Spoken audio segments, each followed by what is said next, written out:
हरे कृष्ण। अध्याय 58 श्रीमद् भागवतम दसम स्कंद। श्री कृष्ण का 5 राजकुमारियों से विवाह।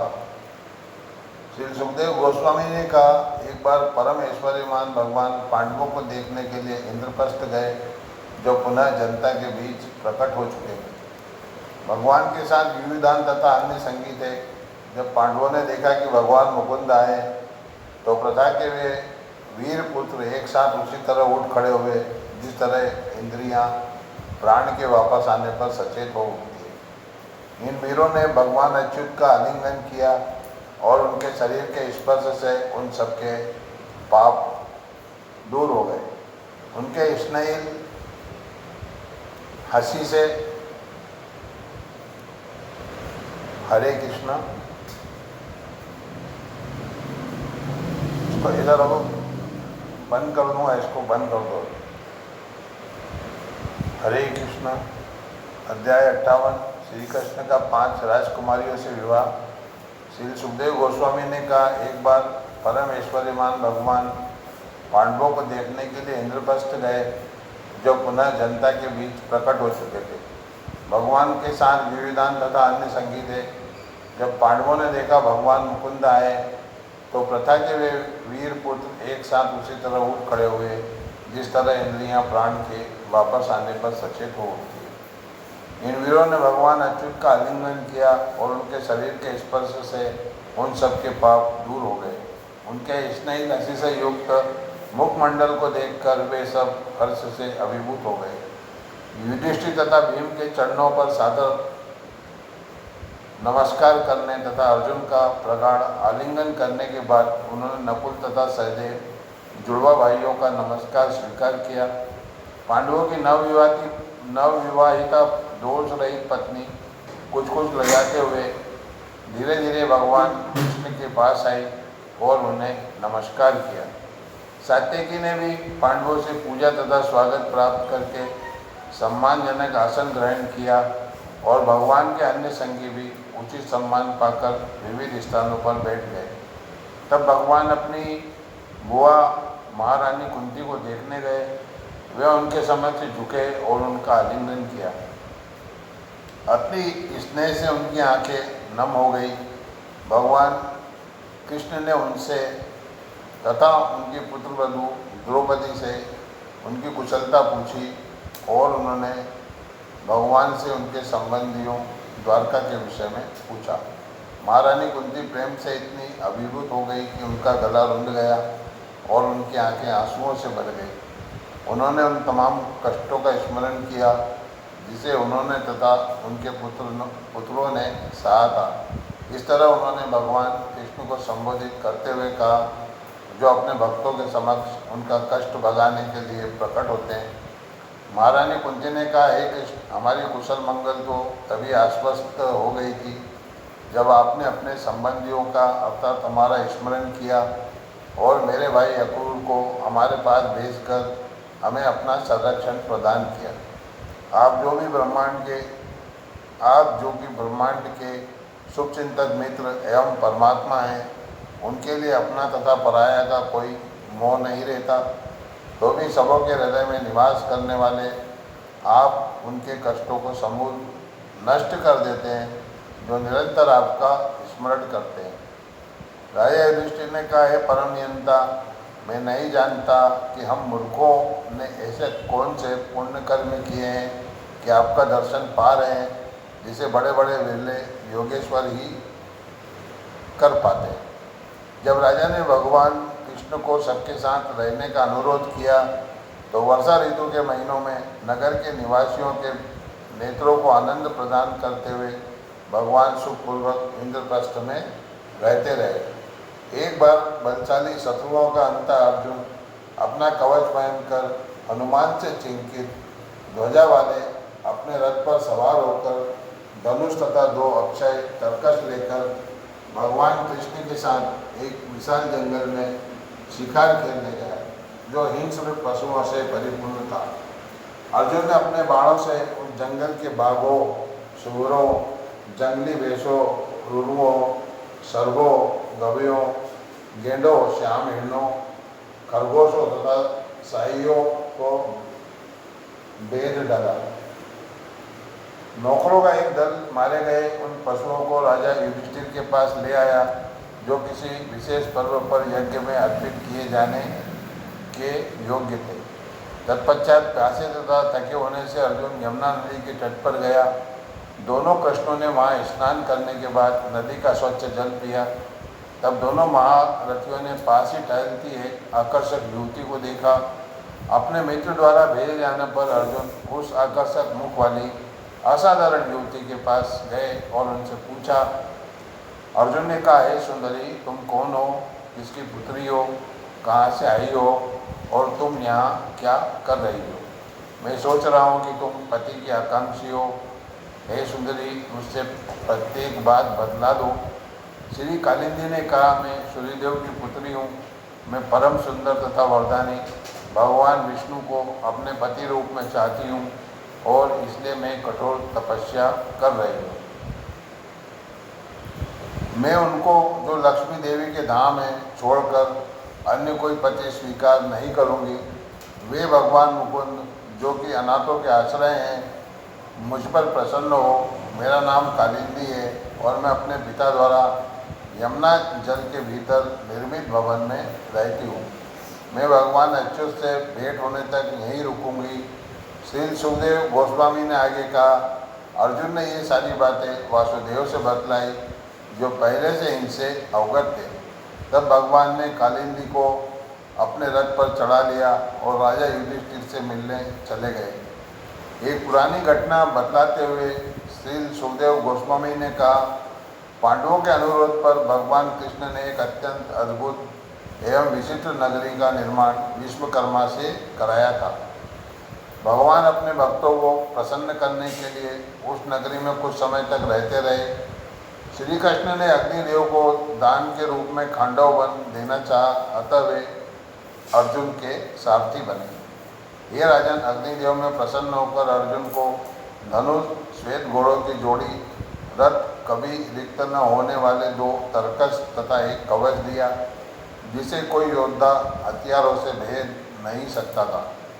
जब मैं दानव अपने मित्र अर्जुन द्वारा अग्नि से बचा लिया गया तो उसने उन्हें एक सभा भवन भेंट किया जिसमें आगे चलकर दुर्योधन को जल के स्थान पर ठोस फर्श का भ्रम होता है। तब अर्जुन तथा अन्य शुभचिंतक संबंधियों एवं मित्रों से विदा लेकर भगवान कृष्ण सात्विकी तथा अपने परिचरों समेत द्वारका लौट आए। तब परम ऐश्वर्यशाली भगवान ने कालिंदी के साथ उस दिन विवाह कर लिया जिस दिन ऋतु, चंद्र, लग्न एवं सूर्य तथा अन्य ग्रहों की स्थिति इत्यादि सभी शुभ थे। इस तरह उन्होंने अपने भक्तों को परम आनंद प्रदान किया। विंध्य तथा अनुविंध्य जो अवंती के संयुक्त राजा थे, दुर्योधन के अनुयायी थे, जब स्वयंवर उत्सव में पति चुनने का अवसर आया तो उन्होंने अपनी बहन मित्रवंदा को कृष्ण का वरण करने से मना किया, यद्यपि वह उनके प्रति अत्यधिक आसक्त थी। हे राजन, अपनी बुआ राजाली देवी की पुत्री मित्रविंदा को प्रतिद्वंदी राजाओं की आंखों के सामने से भगवान कृष्ण बलपूर्वक उठा ले गए। हे राजन, कौशल्य के अन्य धार्मिक राजा नागनजित की एक सुंदर कन्या थी जिसका नाम सत्या और नागनजिति भी था। जो राजा ब्याहने के लिए आते थे उन्हें तब तक विवाह नहीं करने दिया जाता था जब तक वे 23 सिंगों वाले 7 बैलों को वश में न कर लें। ये बैल अत्यंत दुष्ट तथा वश में न आने वाले थे और वीरों की गंध भी सहन नहीं कर सकते थे। जब वैष्णव के स्वामी भगवान ने उस राजकुमारी के बारे में सुना जो बैलों के विजेता द्वारा जीती जानी थी तो वे विशाल सेना के साथ कौशल्य की राजधानी गए। कौशल का राजा कृष्ण को देखकर हर्षित हुआ। उसने अपने सिंहासन से उठकर तथा प्रतिष्ठित पद एवं पर्याप्त उपहार देकर भगवान कृष्ण की पूजा की। भगवान कृष्ण ने भी राजा का आदरपूर्वक अभिवादन किया। जब राजा की पुत्री ने देखा कि वह सर्वाधिक उपयुक्त दूल्हा आया है तो उसने तुरंत ही रमापति श्री कृष्ण को पाने की कामना की। उसने प्रार्थना की वे मेरे पति बने। यदि मैंने व्रत किए हैं तो पवित्र अग्नि मेरी आशाओं को पूरा करे। देवी लक्ष्मी, ब्रह्मा, शिव तथा विभिन्न लोकों के शासक उनके चरण कमलों की धूलि को अपने सिरों पर चढ़ाते हैं और जो अपने द्वारा निर्मित धर्म संहिता की रक्षा के लिए विभिन्न कालों में लीला अवतार धारण करते हैं, भला वे भगवान मुझ पर कैसे प्रसन्न हो सकेंगे। सर्वप्रथम राजा नागजीत ने भगवान की समुचित पूजा की और तब उन्हें संबोधित किया। हे नारायण, हे ब्रह्मांड के स्वामी, आप अपने आध्यात्मिक आनंद में पूर्ण रहते हैं, अतः यह तुच्छ व्यक्ति आपके लिए क्या कर सकता है। श्री सुखदेव गोस्वामी ने कहा, हे कुंदनंदन, भगवान प्रसन्न थे और सुविधाजनक आसन स्वीकार करके वे मुस्काए तथा मेघ गर्जना सदस्य वीर गंभीर वाणी में राजा से बोले। भगवान ने कहा, हे मनुष्यों के शासक, विद्वान जन धर्म में राजवर्ग व्यक्ति से याचना करने की निंदा करते हैं, तथापि तुम्हारी मित्रता का इच्छुक मैं तुमसे तुम्हारी कन्या को मांग रहा हूँ, यद्यपि हम बदले में कोई भेंट नहीं दे रहे। राजा ने कहा, हे प्रभु, भला मेरी पुत्री के लिए आपसे बढ़कर और कौन वर हो सकता है। आप सभी दिव्य गुणों के धाम हैं, आपके शरीर पर साक्षात लक्ष्मी निवास करती है और वे किसी भी कारण से आपको कभी नहीं छोड़ती। किंतु हे सात्वत पुत्र, अपनी पुत्री के लिए उपयुक्त पति सुनिश्चित करने के लिए हमने उसके संभावित वरों के पराक्रम की परीक्षा करने के लिए पहले से ही एक शर्त निश्चित की हुई। हे वीर, इन 7 खूंखारों बेलों को वश में करना असंभव है। इन्होंने अनेक राजकुमारों के अंगों को खंडित करके उन्हें परास्त किया है। हे यदुवंशी, यदि आप इन्हें वश में कर लें तो निश्चित रूप से हे श्रीपति, आप ही मेरी पुत्री के उपयुक्त वर होंगे। इन शब्दों को सुनकर भगवान ने अपने वस्त्र कसे, अपने आप को 7 रूपों में विस्तारित किया और बड़ी आसानी से बेलों को वश में कर लिया। भगवान सूर्य ने उन बेलों को बांध लिया जिनका घमंड तथा बल अब टूट चुका था और उन्हें रस्सियों से इस तरह खींचा जिस तरह कोई बालक खेल में लकड़ी के बने बेलों के खिलौनों को खींचता है। तब प्रसन्न तथा चकित राजा नागजीत ने अपनी पुत्री भगवान कृष्ण को भेंट कर दी। भगवान ने अनुरूप राजकुमारी को वैदिक विधि के साथ स्वीकार किया। राजकुमारी को भगवान के प्रिय पति के रूप में प्राप्त होने पर राजा की पत्नियों को सर्वाधिक आनंद प्राप्त हुआ और अतीव उत्सव का भाव जाग उठा। गीत तथा वाद्य संगीत और ब्राह्मणों द्वारा आशीर्वाद देने की ध्वनियों के साथ साथ शंख, तुरही तथा ढोल बजने लगे। प्रमुदित नर नारियों ने अपने को सुंदर वस्त्रों तथा मालाओं से अलंकृत किया। शक्तिशाली राजा नागजीत ने दहेज के रूप में 10,000 घोड़े, 3,000 युवा दासियाँ जो अपने गले में सोने के आभूषण पहने थी तथा सुंदर वस्त्रों से अलंकृत थी, 9,000 हाथियों के 100 गुना रथ, रथों के 100 गुना घोड़े, घोड़ों के 100 गुना नौकर दिए। इसने इसे द्रवीभूत हृदय से कौशल के राजा ने वर वधू को उनके रथ पर बैठा दिया और तब एक विशाल सेना के साथ उन्हें विदा कर दिया। जब स्वयंवर में आए असहिष्णु प्रतिद्वंदी राजाओं ने सारी घटनाओं के बारे में सुना तो उन्होंने भगवान कृष्ण को अपनी दुल्हन घर ले जाते समय मार्ग में रोकना चाहा, किंतु जिस तरह इसके पूर्व बेलों ने राजाओं के बल को तोड़ दिया था, उसी तरह अब यदु योद्धाओं ने उनके बल को तोड़ दिया। गांडीव धनुधारी अर्जुन अपने मित्र कृष्ण को प्रसन्न करने के लिए सदैव उत्सुक रहते थे, अतः उन्होंने उन सारे प्रतिद्वंदियों को भगा दिया जो भगवान पर बाणों की झड़ी लगाए हुए थे। उन्होंने यह सब वैसे ही किया जिस तरह एक सिंह क्षुद्र पशुओं को खदेड़ देता है। तब यदुओं के प्रधान भगवान देव की सुत दहेज तथा सत्या को लेकर द्वारका गए और वहाँ सुखपूर्वक रहने लगे। भद्रा केकई राज्य की राजकुमारी तथा कृष्ण की बुआ श्रुत कीर्ति की पुत्री थी। जब संतर्दन इत्यादि उसके भाइयों ने उसे कृष्ण को भेंट किया तो उन्होंने भद्रा से विवाह कर लिया। तब भगवान ने मद्रराज की कन्या लक्ष्मणा से विवाह किया। कृष्ण अकेले ही उसके स्वयंवर समारोह में गए थे और उसे उसी तरह हर ले आए जिस तरह गरुड़ एक बार देवताओं का अमृत चुरा ले गया था। भगवान कृष्ण ने इन्हीं के समान अन्य हजारों पत्नियां तब प्राप्त की जब उन्होंने भौमासुर को मारा और उसके द्वारा बंदी बनाई गई सुंदरियों को छुड़ाया। इस प्रकार श्रीमद् भागवतम दशम स्कंद अध्याय 58 श्री कृष्ण का 5 राजकुमारियों से विवाह नामक अध्याय के भक्ति वेदांत श्लोकार्थ पूर्ण हुए। हरे कृष्ण कृष्ण कृष्ण हरे हरे, हरे राम राम राम हरे हरे, हरे कृष्ण कृष्ण कृष्ण हरे हरे, हरे राम राम राम हरे।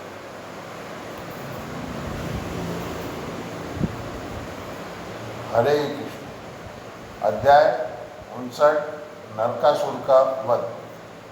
राजा परीक्षित ने कहा, अनेक स्त्रियों का अपहरण करने वाला भौमासुर किस तरह भगवान द्वारा मारा गया। कृपा करके भगवान श्रांगधन्वा के शौर्य का वर्णन कीजिए। श्री सुखदेव गोस्वामी ने कहा, जब भौम ने इंद्र की माता के कुंडलों के साथ साथ वरुण का छत्र तथा मंदार पर्वत की चोटी पर स्थित देवताओं की क्रीड़ा स्थली को चुरा लिया तो इंद्र कृष्ण के पास गया और उन्हें इन दुष्कृत्यों की सूचना दी। तब भगवान अपनी पत्नी सत्यभामा को साथ लेकर गरुड़ पर सवार होकर प्रागज्योतिषपुर के लिए रवाना हो गए, जो चारों ओर से पर्वतों, पुरुषों के बिना चलाए जाने वाले हथियारों, जल अग्नि वायु से और मूल पास्तारों फंदों से अवरोधों से घिरा हुआ था। भगवान ने अपनी गदा से चट्टानी किलेबंदी को, बाणों से हथियारों की नाकेबंदी को, चक्र से अग्नि, जल तथा वायु की किलेबंदी को और तलवार से मूर पास की तारों को नष्ट कर दिया। तब गदाधर ने अपने शंख की ध्वनि से दुर्ग के जादुई तिलिस्मों को और उसी के साथ उसके वीर रक्षकों के हृदयों को ध्वस्त कर दिया। उन्होंने अपनी भारी गदा से किले के मिट्टी से बने पर कोटे को ढहा दिया। जब 5 सिरों वाले असुर मुर ने भगवान कृष्ण के 5 जन शंख की ध्वनि सुनी तो युग के अंत में बिजली कड़क की भांति भयावनी थी, तो किले की खाई की तली में सोया हुआ असुर जाग गया और बाहर निकल आया। युगांत के समय की सूर्य की अग्नि सदस्य अंधा बना देने वाले भयंकर तेज से चमकता हुआ मूर अपने 5 मुखों से तीनों लोगों को निगलता सा प्रतीत हो रहा था। उसने अपना त्रिशूल उठाया और ताक्षर्य पुत्र गरुड़ पर वैसे ही टूट पड़ा जैसे कि आक्रमण करता हुआ सर्प। मूर ने अपना त्रिशूल घुमाया और अपने 5 मुखों से दहाड़ते हुए उसे गरुड़ पर बड़ी उग्रता से फेंक दिया। यह ध्वनि पृथ्वी, आकाश, सभी दिशाओं तथा बाह्य अंतरिक्ष की सीमाओं में भरकर ब्रह्मांड की खोल से टकराकर प्रतिध्वनित होने लगी। तब भगवान हरि ने गरुड़ की ओर फेंके गए त्रिशूल पर 2 बाणों से प्रहार किया और उसे 3 भागों में खंडित कर दिया। इसके बाद भगवान ने असुर के मुखों पर कई बाणों से प्रहार किया। असुर ने क्रुद्ध होकर भगवान पर अपनी गदा फेंकी। युद्ध भूमि में मूर द्वारा फेंकी गई गदा को गदाग्रज भगवान कृष्ण ने अपनी गदा से हजारों टुकड़ों में नष्ट कर दिया। मूर अपनी बाहें ऊपर उठाकर अजय भगवान की ओर दौड़ा। तब भगवान ने अपने चक्र से उसके सिरों को सुगमता से काट गिराया। प्राण विहीन मूर का सिर कटा, शरीर पानी में उसी तरह गिर पड़ा जैसे किसी पर्वत की चोटी इंद्र के वज्र की शक्ति से छिन्न हो गई हो। अपने पिता की मृत्यु से क्रुद्ध होकर असुर के 7 पुत्र बदला लेने के उद्यत हो गए। भौमासुर का आदेश पाकर ताम्र, अंतरिक्ष, श्रवण, विभावसु, वसु, नवस्वान तथा अनुर नामक 7 पुत्र अपने हथियार धारण किए पीठ नामक सेनापति के पीछे पीछे युद्ध क्षेत्र में आ गए। इन भयानक योद्धाओं ने क्रुद्ध होकर बाणों, तलवारों, गदाओं, भालों, दृष्टियों तथा त्रिशूलों से अजय भगवान पर आक्रमण कर दिया, किंतु भगवान ने अपने अमोघ शक्ति बाणों से हथियारों के इस पर्वत को छोटे छोटे टुकड़ों में काट डाला। भगवान ने पीठ इत्यादि प्रतिद्वंदियों के सिर, जांघें, बाएं, पांव तथा कवच काट डाले और उन सबको यमराज के लोग भेज दिया। जब पृथ्वीपुत्र नरकासुर ने अपने सेना नायकों का यह हाल देखा तो उसका क्रोध आपे में न रह सका। अतः वह क्षीर सागर से उत्पन्न हाथियों के साथ जो उन्मत्तता के कारण अपने गंड स्थल से मद चुहा रहे थे, दुर्ग से बाहर आया।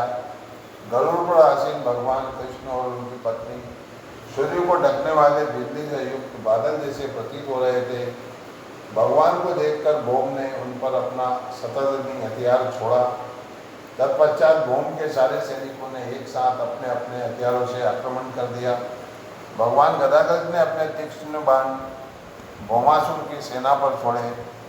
नाना प्रकार के पंखों से युक्त इन बाणों ने उस सेना के शरीरों को ढेर में बदल दिया, जिनकी बाहें, जांघें तथा गर्दन कटी थी।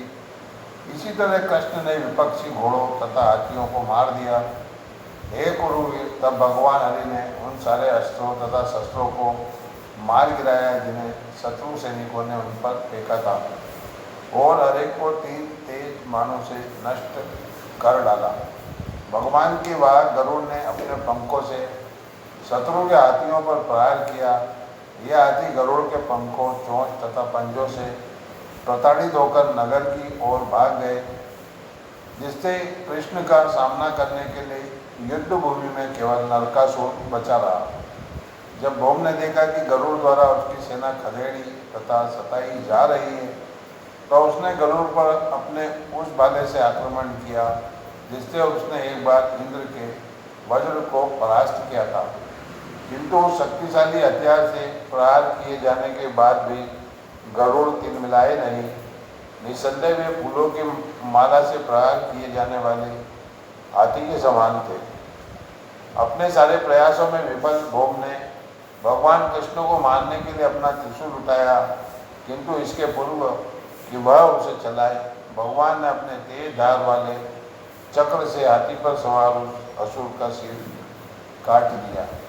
भूमि पर गिरे हुए भौमासुर का सिर तेजी से चमक रहा था, क्योंकि यह कुंडलों तथा आकर्षक मुकुट से सज्जित था। जो ही हाय हाय तथा बहुत अच्छा हुआ ये क्रंदन उठने लगे, तो ही ऋषियों तथा प्रमुख देवताओं ने फूल मालाओं की वर्षा करते हुए भगवान मुकुंद की पूजा की। हरे कृष्णा कृष्ण कृष्ण हरे हरे, हरे राम राम राम हरे हरे। तब भूमि देवी भगवान कृष्ण के पास आई और भगवान को अदिति के कुंडल, जो चमकीले सोने के बने थे और जिसमें चमकीले रत्न जड़े थे, एक वैजयंती माला, वरुण का छत्र तथा मंदर पर्वत की चोटी अर्पित की। ये राजन उनको प्रणाम करके तथा उनके समक्ष हाथ जोड़े खड़ी वह देवी भक्ति भाव से पूरित होकर ब्रह्मांड के उन स्वामी की स्तुति करने लगी, जिनकी पूजा श्रेष्ठ देवतागण करते हैं। भूमि देवी ने कहा, हे देव, हे शंख, चक्र तथा गदा के धारण करता, आपको नमस्कार है। हे परमात्मा, आप अपने भक्तों की इच्छा को पूरा करने के लिए विविध रूप धारण करते हैं, आपको नमस्कार है। हे प्रभु, आपको मेरा सादर नमस्कार है। आपके उदर में कमल के फूल जैसा गड्ढा अंकित है। आप सदैव कमल के फूल की मालाओं से सुसज्जित रहते हैं। आपकी चितवन कमल जैसी शीतल है और आपके चरणों में कमल अंकित है। हे वासुदेव, हे विष्णु, हे आदि पुरुष, हे आदि बीज भगवान, आपको सादर नमस्कार है। हे सर्वज्ञ, आपको नमस्कार है। हे अनंत शक्तियों वाले इस ब्रह्मांड के अजन्मा जनक ब्रह्म, आपको नमस्कार है। हे वर तथा अवर के आत्मा, हे सजीव तत्वों के आत्मा, सर्वव्यापक परमात्मा, आपको नमस्कार है। हे अजन्मा प्रभु, सजन की इच्छा करके आप वृद्धि करते हैं और तब रजोगुण धारण करते हैं। इसी तरह जब आप ब्रह्मांड का संहार करना चाहते हैं तो तमोगुण, और जब इसका पालन करना चाहते हैं तो सतोगुण धारण करते हैं। तो भी आप इन गुणों से अनाच्छादित रहते हैं। हे जगतपति, आप काल प्रधान तथा पुरुष हैं, फिर भी आप पृथक एवं भिन्न रहते हैं। यह भ्रम है कि पृथ्वी, अग्नि, जल, वायु, आकाश, इंद्रिय विषय, देवता, मन, इंद्रियां, मिथ्या अहंकार तथा महत तत्व आपसे स्वतंत्र होकर विद्यमान है। वास्तव में वे सब आपके भीतर हैं, क्योंकि हे प्रभु, आप अद्वितीय हैं। यह भौमासुर का पुत्र है, यह भयभीत है और आपके चरण कमलों के समीप आ रहा है, क्योंकि आप उन सबों को कष्टों को हर लेते हैं जो आपकी शरण में आते हैं। कृपया इसकी रक्षा कीजिए। आप इसके सिर पर अपना कर कमल रखें, जो समस्त पापों को दूर करने वाला है। श्री सुखदेव गोस्वामी ने कहा, इस तरह विनीत भक्ति के शब्दों से भूमि देवी द्वारा प्रार्थना किए जाने पर परमेश्वर ने उसके पोते को अभय प्रदान किया और तब भौमासुर के महल में प्रवेश किया, जो सभी प्रकार के ऐश्वर्य से पूर्ण था। वहाँ भगवान ने 16,000 से अधिक राजकुमारियाँ देखी, जिन्हें भौम ने विभिन्न राजाओं से बलपूर्वक छीन लिया था। जब स्त्रियों ने पुरुषों में सर्वोत्तम पुरुष को प्रवेश करते देखा तो वे मोहित हो गई। उन्होंने मन ही मन उन्हें, जो कि वहाँ भाग्यवश लाए गए थे, अपने अभीष्ट पति के रूप में स्वीकार कर लिया। हर राजकुमारी ने इस विचार से कि विधाता इस पुरुष को मेरा पति बनने का वर दें, अपने हृदय को कृष्ण के विचार में लीन कर दिया। भगवान ने राजकुमारियों को स्वच्छ निर्मल वस्त्रों से सजवाया और फिर उन्हें रथ, घोड़े तथा अन्य मूल्यवान वस्तुओं के विशाल कोषों समेत पालकियों में द्वारका भिजवा दिया। भगवान कृष्ण ने ऐरावत प्रजाति के कुल के 64 तेज, सफ़ेद एवं 4 दांतों वाले हाथी भी भिजवा दिए। भगवान तब इंद्र के घर गए और माता अदिति को उनके कुंडल प्रदान किए। वहाँ इंद्र तथा उसकी पत्नी ने कृष्ण तथा उनकी प्रिय सत्यभामा की पूजा की। फिर सत्यभामा के अनुरोध पर भगवान ने स्वर्गिक पारिजात वृक्ष उखाड़ लिया और उसे गरुड़ की पीठ पर रख दिया। इंद्र तथा अन्य सारे देवताओं को परास्त करने के बाद कृष्ण उस पारिजात को अपनी राजधानी ले आए। एक बार रोक दिए जाने पर पारिजात वृक्ष ने रानी सत्यभामा के महल में स्थित उद्यान को मनोहर बना दिया। इस वृक्ष की सुगंध तथा मधुर रस के लालची भोरे स्वर्ग से ही इसका पीछा करने लगे थे। भगवान अच्युत को नमस्कार करने, उनके पैरों को अपने मुकुट की नोकों से स्पर्श करने तथा अपनी इच्छा पूरी करने के लिए भगवान से याचना करने के बाद उस महान देवता ने अपना काम सधवाने के बाद भगवान से झगड़ना चाहा। देवताओं में कैसा अज्ञान समाया है, धिक्कार है उनके ऐश्वर्य को। तब उन अवय महापुरुष ने पृथक पृथक रूप धारण करते हुए एक साथ सारी राजकुमारियों से उनके अपने अपने भवनों में विवाह कर लिया। अचिंत्य कृत्य करने वाले भगवान निरंतर अपनी प्रत्येक रानी के महल में रहने लगे, जो अन्य किसी आवास की तुलना में अद्वितीय थे। वहाँ पर उन्होंने अपनी मनोहर पत्नियों के साथ रमण किया। यद्यपि वे अपने आप में पूर्ण तुष्ट रहते हैं और सामान्य पति की तरह अपने गृहस्थ कार्य संपन्न किए। इस तरह उन स्त्रियों ने लक्ष्मीपति को अपने पति के रूप में प्राप्त किया। यद्यपि ब्रह्मा जैसे बड़े से बड़े देवता भी उन तक पहुँचने की विधि नहीं जानते। वे उनके प्रति निरंतर वृद्धिमान अनुराग का अनुभव करती, उनकी हंसीयुक्त चितवन से का आदान प्रदान करती और हास्यप्रयास तथा स्त्रियोन्वित लज्जा से पूर्ण नित नवीन घनिष्ठता का आदान प्रदान करती। यद्यपि भगवान की प्रत्येक रानी के पास सैकड़ों दासियाँ थी, तो भी वे भगवान के पास विनयपूर्वक जाकर उन्हें आसन प्रदान करके, उत्तम सामग्री से उनकी पूजा करके, उनके पाँवों का प्रक्षालन करके तथा मालिश करके, उन्हें खाने के लिए पान देकर, उन्हें पंखा जलकर, उन्हें सुगंधित चंदन लेप से लेपित करके, फूलों की माला से सजाकर, उनके बाल संवारकर, उनका बिस्तर ठीक करके, उन्हें नहलाकर तथा उन्हें विविध उपहार देकर स्वयं उनकी सेवा करना पसंद करती। इस प्रकार श्रीमद् भागवतम दशम स्कंद अध्याय 59 नरकासुर का वध नामक अध्याय के भक्ति वेदांत श्लोकार्थ पूर्ण हुए। हरे कृष्ण कृष्ण कृष्ण हरे हरे, हरे राम राम राम हरे हरे, हरे कृष्ण कृष्ण कृष्ण